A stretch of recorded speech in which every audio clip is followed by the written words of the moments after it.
Welcome to this week's episode of the Modern Mentor Podcast. I'm your host, Rachel Cooke, and today's episode is an interview I am super excited to share with you.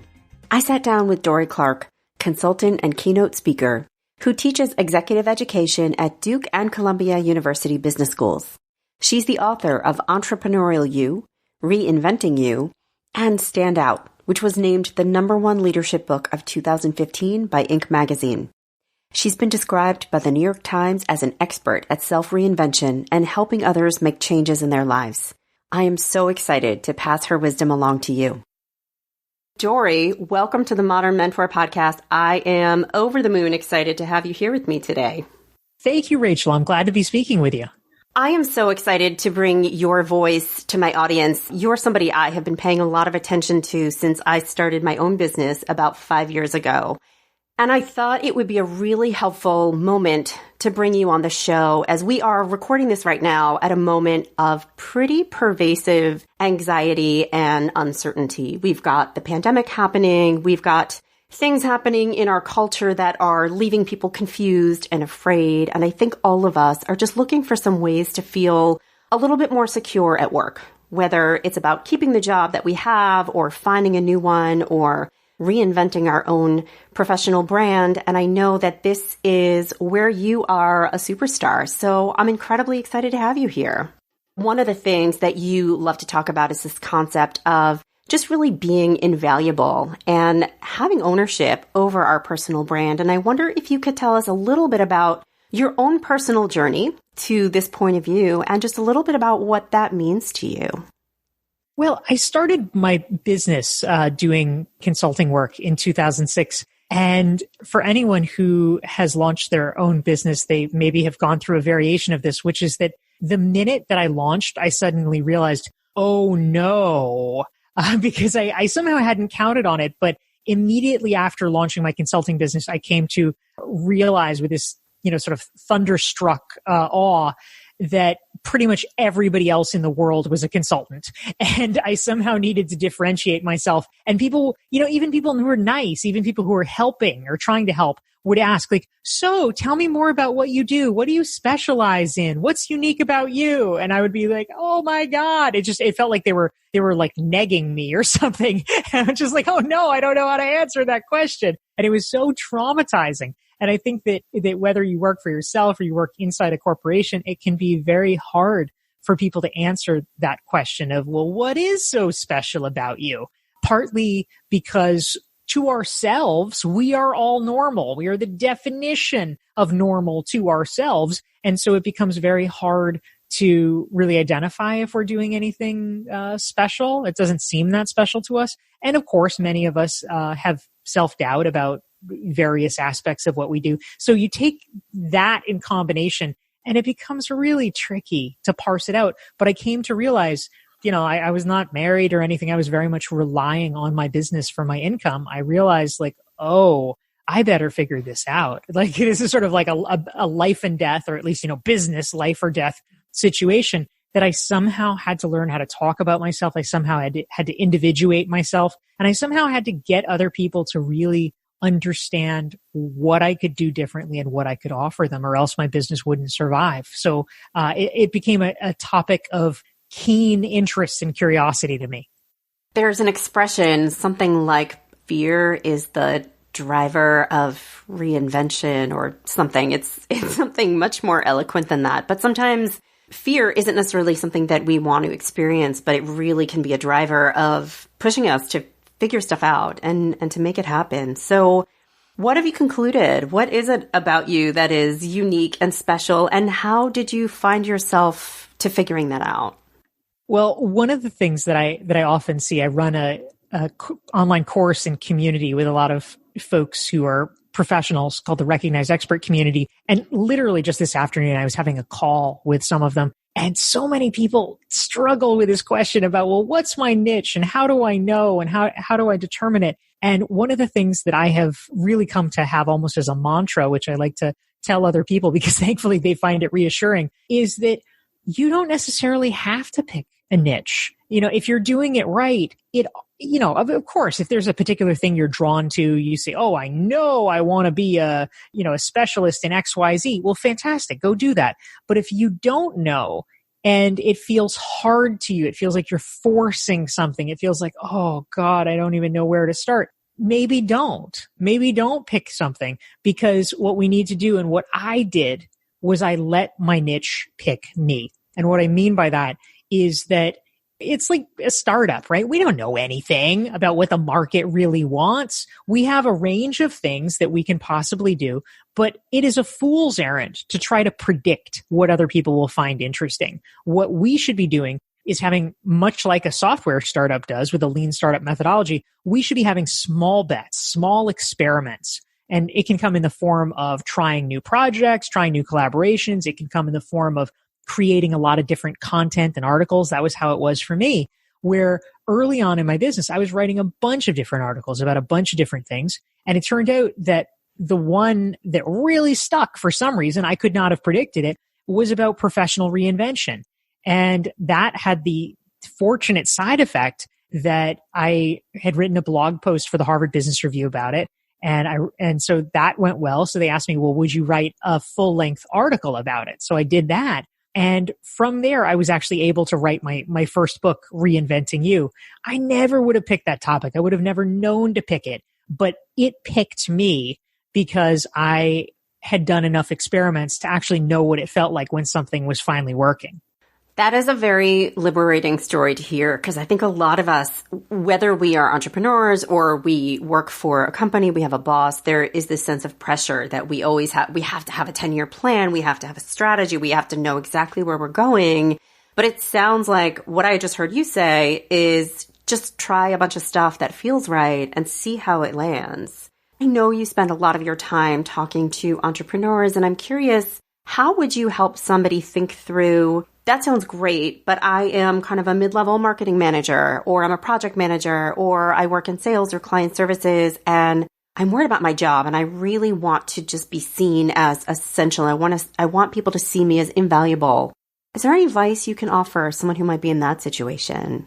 Absolutely, yeah. So it is as important, if not more important, to become a recognized expert inside your own company. That's a very valid pursuit, because, it is a competitive world. And so if you can set it up so that you're operating in a world where the people around you know what you can do, they respect you, they say, oh, this person is an essential part of our team. That's one of the best things you can do for your career insurance. So how do we do it?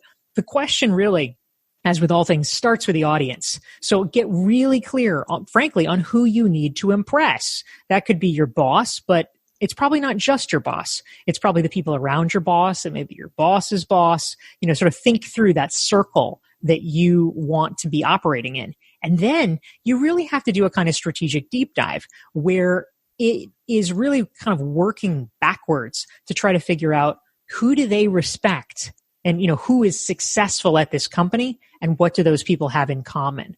So for instance, you might discover in your company that everybody that seems to be on the fast track of promotion seems to have overseas experience. Well, if that's the case, okay, how do you get overseas experience? Or, maybe the people that are considered the real comers are the ones that are constantly presenting at conferences, or, oh, they're always the ones that, are really active on the company intranet. So everybody sees their ideas and it's like, oh, wow, did you see what Jeremy said? He's so smart, And so it's just like looking for the people who have already been successful, and then really reverse engineering and saying, well, how can I do similar things? How can I showcase my abilities or my ideas in a similar fashion? So those are some great ideas around how do you pay attention to what's happening around you? So you can ask your boss, right? How do I get promoted, or how do I get to the next level? And pay attention to what your boss says. But what I hear you saying is also pay attention maybe to what he or she isn't saying, but what you're observing around you. So what are some of the trends you can spot? What is kind of in between the lines that you need to be paying attention to? One of the other ideas I think that's really kind of popular right now is this whole concept of innovation, right? It's been a buzzword for years at this point. And I think a lot of people tend to equate innovation with people like Steve Jobs and Elon Musk. And if you're not inventing a handheld computer or sending somebody into space, you're not really an innovator.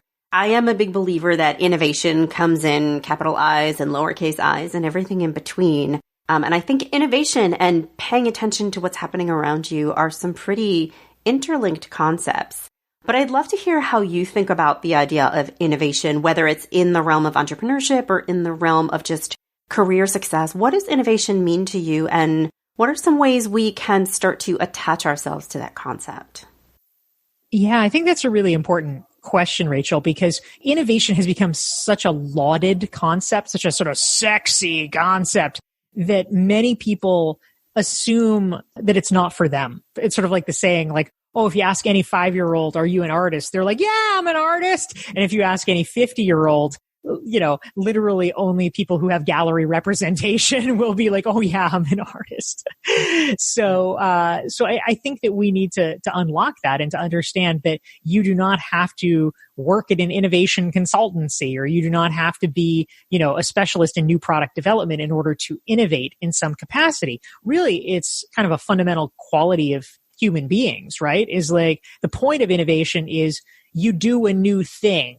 How sad would it be if all we're doing is just constantly like walking in the same footsteps in the snow day after day? Like that's not very gratifying. We need to try different stuff. I mean, sometimes it's big and it's obvious, like, oh, let's launch a new product or a new service. Sometimes it's a process innovation. It's, stepping back and realizing, hey, do we need these 3 forms? What if we could get by with 1 form? But if you do things like that, you're saving time, you're making life better for everybody. And so I think, I actually think of innovation as frankly just sort of a form of being awake to life. Like instead of just sitting back and doing things the way you're told and replicating them, it's actually having the level of interest and mental acuity to not be a robot, to step up and say, oh, hey, how about this? And not always, but maybe this is going to be better.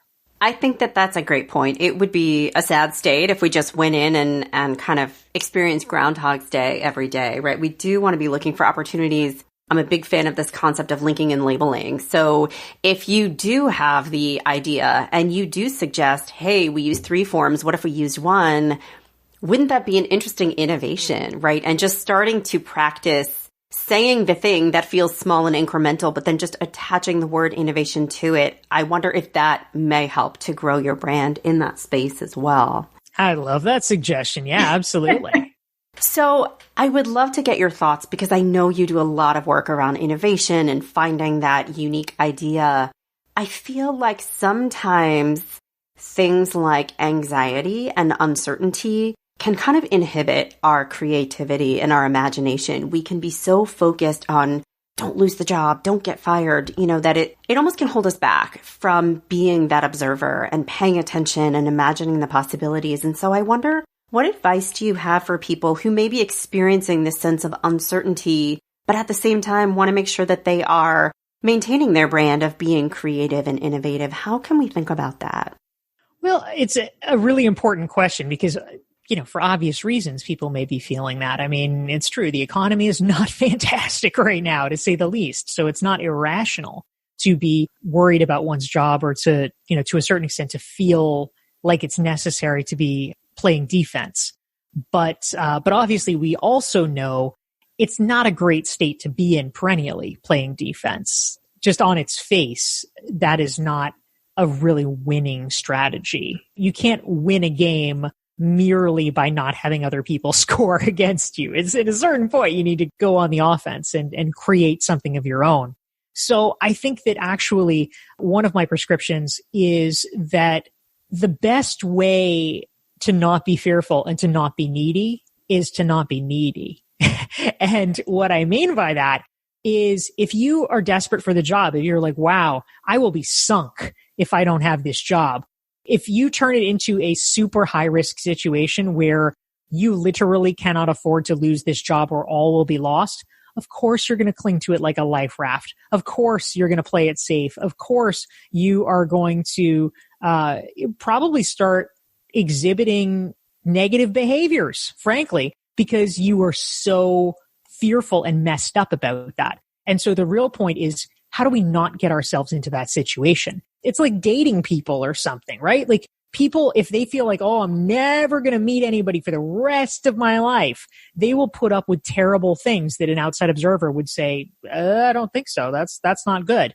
And so you always want to have the comfort that if you had to walk away, you could. And that gives you so much more freedom, mental freedom, just literal freedom to be able to take chances, to enjoy things, to make it your way. So how do you get that freedom? That's actually what my newest book, Entrepreneurial You, is about, which is even if you don't want to be an entrepreneur, even if you love your day job, fantastic. Nonetheless, I believe it is important for people to create side income streams for themselves because it is both an insurance policy in case anything bad does happen, and it's a method of professional growth and networking that will help you in your day job. And it could be anything from starting a podcast on the side like you have here. It could be starting to write some freelance articles. It could be doing some coaching on the side. It could be, if you're a photographer, maybe shooting some weddings on weekends. So a million ways you can do it, but it can become a lifeline for you and help you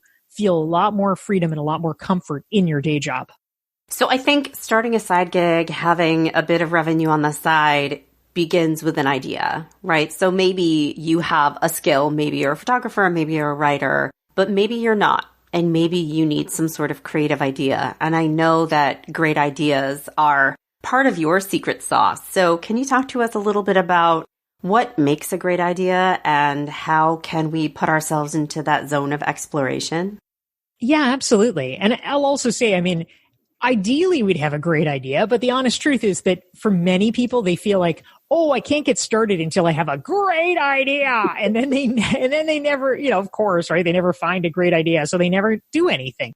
We can often act our way into finding the great idea. All you need, I would say you don't need to start with a great idea. What you need to start with is a hypothesis. You need to start with something that you say, this could work. Let's try it. And it gets the ball rolling. Maybe what you discover is you say, you know what? I'll do wedding photography. And you start doing wedding photography and it turns out you hate it. Or it turns out nobody wants wedding photography. But they find out you do photography and they say, hey, would you do corporate headshots for me? I really need to spiff up my LinkedIn profile. And all of a sudden you discover, oh, that's what the market wants from me. And so it's through starting that you're able to get enough data so that you can then successfully pivot. It all comes full circle, right? Because you started in the beginning by saying, just try stuff, just put something out there and let the market respond. And waiting for the big idea it sounds like it is a loser's game. You might get lucky, but odds probably aren't in your favor, right?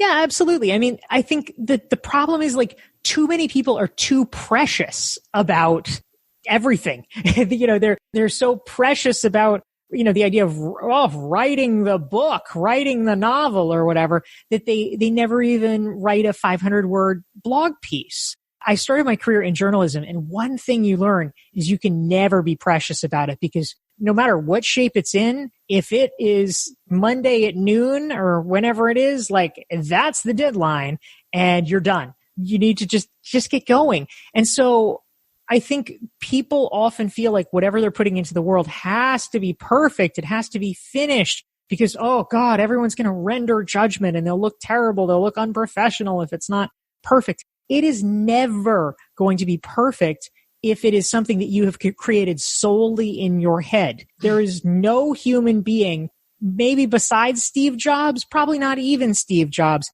that can somehow magically dream up something in their head and then the world loves it. You only are able to create a viable idea through testing, through iteration, through talking to actual people, talking to actual customers. That's how it happens. And so as long as you're straight up and you're like, hey, I'm trying a thing. It's a pilot. We'll see how it goes. What do you think?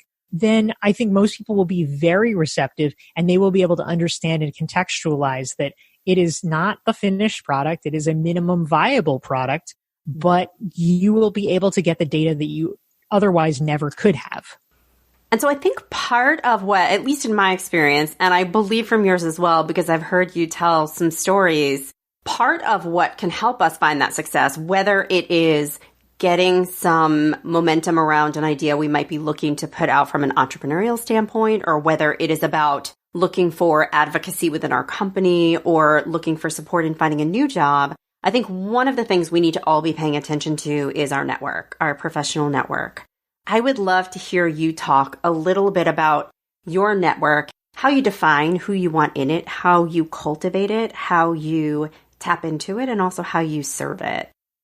Yeah, all the network facets. All the things. Well, I will say that for me, the most important aspect around network is the fact that I think what makes some people hesitant about networking, what makes them feel like it might not be a good thing or something they're uncomfortable with, is the idea that somehow it has to be transactional.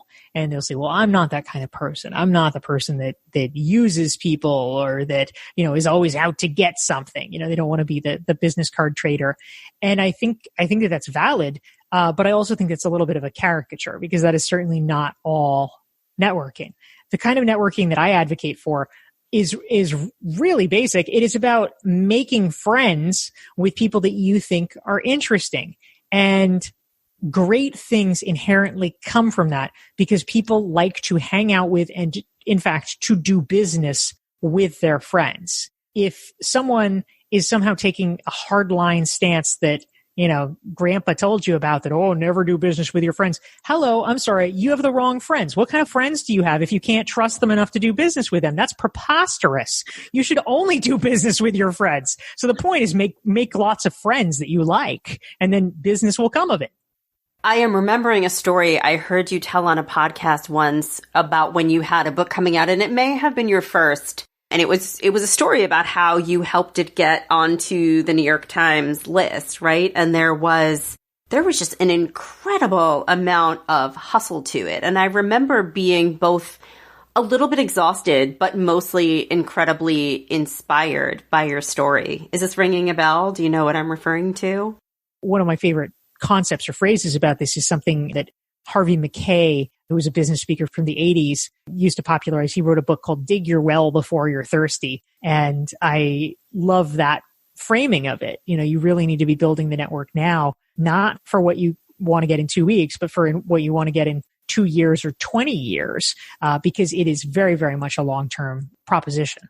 What I love about what you're talking to, because when I heard you tell the story, I didn't have an aspiration of writing a book, and I still don't. And so what I want listeners to understand is that I think your strategy transcends launching a book, because what I took from your story is that you had put something out into the world. For you, it was a book, but it could be your photography business. It could be whatever you are willing to put out into the world. And you just had the confidence and the hustle to reach out to an incredible number of people and be really specific about what you wanted from them. In that case, it may have been a pre-order. It may have been a review. But I think what holds a lot of people back is not necessarily anxiety about the idea, but the anxiety about telling the world about it and putting ourselves out there and being really vulnerable. And so I just thought you exhibited an incredible amount of just courage and confidence and a hustle muscle that I don't think anybody could compete with. I found that really inspiring, and I just wanted people to hear you talk a little bit about that. So thank you. For the majority of professionals, it is not about trying to land some big fish that you don't even know that will miraculously help you. Like, I used to run a nonprofit years ago, and I'd get like volunteers or sometimes even board members, God help us. And they would be like, what would be amazing is if Oprah gave us money. And I'm like, yeah, you're right. That would be amazing. Do you know Oprah? Cause I don't, come on, people, stop daydreaming. It's not about the big hit. That is not what is going to, sell your book. That is not what's going to support your nonprofit. That is not what's going to launch your career or your side gig. What is going to launch it is the people who love you and believe in you and are willing to beat the drum to say, no, this person's amazing. You've got to pay attention to this. When I've done affiliate promotions for the online courses that I run, like my Recognized Expert course, the people who have been the best affiliates, the people who have been the best at helping me sell it, are not the people who statistically had the biggest lists or anything like that. they were the people who frankly loved me the most, and we were the closest friends because they could write about the course and write about me in the most impassioned way to make it very, very clear why they thought that their people would enjoy it. I'm imagining who might be listening, and I'm picturing someone who's thinking, okay, I'm feeling inspired. I'm feeling brave. I want to take some ownership of my brand. I want to be taking a few steps so that I can understand what my brand is. How do people see me? And how can I take some ownership of it? How can I shift it? How can I support it? And so I would love to just close with a couple of your thoughts on what we should all be doing to understand what our personal brand is and feel a sense of empowerment and ownership over it. Yeah, thank you. It's really an important question to be thinking about in these times. So I will refer quickly to a framework that I lay out in my first book, Reinventing You, which is really about, what the process of inventing or reinventing your brand looks like.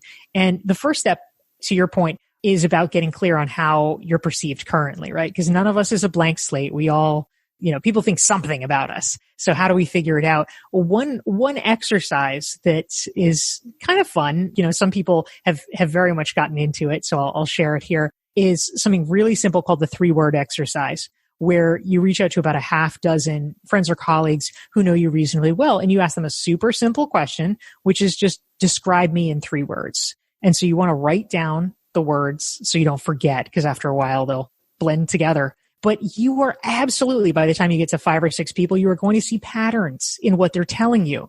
And, this is not necessarily a perfect rendering of your soul, right? I mean, probably they're not going to talk about your weaknesses, for instance, but it's certainly a good roadmap, at least, for what your strengths are. And the interesting thing is that if you are an observant person, what is almost always the case is that people's weaknesses are pretty much a mirror image of their strengths. So if everyone is like, wow, Rachel, you're so tactical and detail oriented and you're such a perfectionist, or, whatever it is, like those are great things to be, but those are not really the words you'd associate with a CEO, for instance, right? And so you would look at that and say, okay, that's good, but where is the gap? So if I want to be a CEO, okay, maybe I can be tactical, but I can't be all of those things. I have to also be visionary, or I also have to be strategic as well. And so it begins to give you a kind of action plan or marching orders. And so the second step then is to define what that future vision looks like for yourself and begin to really write out like, okay, well, what can I do to be seen as more strategic? Maybe it's volunteering to lead the strategic planning committee or something like that, but taking those steps.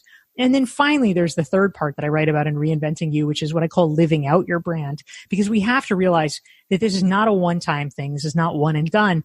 It is an ongoing process. And so we have to make sure that as we are living our lives, that we are doing so in congruity so that people are getting it on a regular basis, that there's no disjunct or disconnect between how we would like to be seen and the actions that we are taking. So if we can do those things, we really can actually take control of our brands. Is there anything, just in closing, that I haven't asked you that you feel like is really important to be said right now? Well, thank you very much. One thing that I will mention actually for people who are interested in these questions about, how do you stand out at work during difficult times? What does it take to really be known for your ideas? I have a free resource that folks might be interested in, which is the 42-page standout self-assessment based on one of my other books, Standout. And folks who are interested can get it for free at DorieClark.com. It's DorieClark.com/join, JOIN.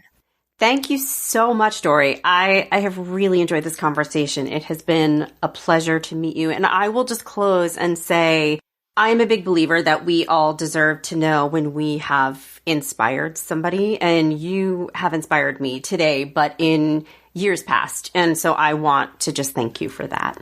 That's so nice. Thank you so much, Rachel. It's great to talk with you. I'm Rachel Cooke, your Modern Mentor host. I hope you enjoyed my conversation with Dorie and that you're feeling fired up about taking control of your personal brand. I'll be back next week to talk about what to do if you've hit a work slump. And if you have, you're not alone. Until then, check out the links in my bio for all the ways you can reach me. You can visit my website at leadabovenoise.com or follow me on the new Modern Mentor podcast page on LinkedIn. Thanks so much for listening and have a successful week.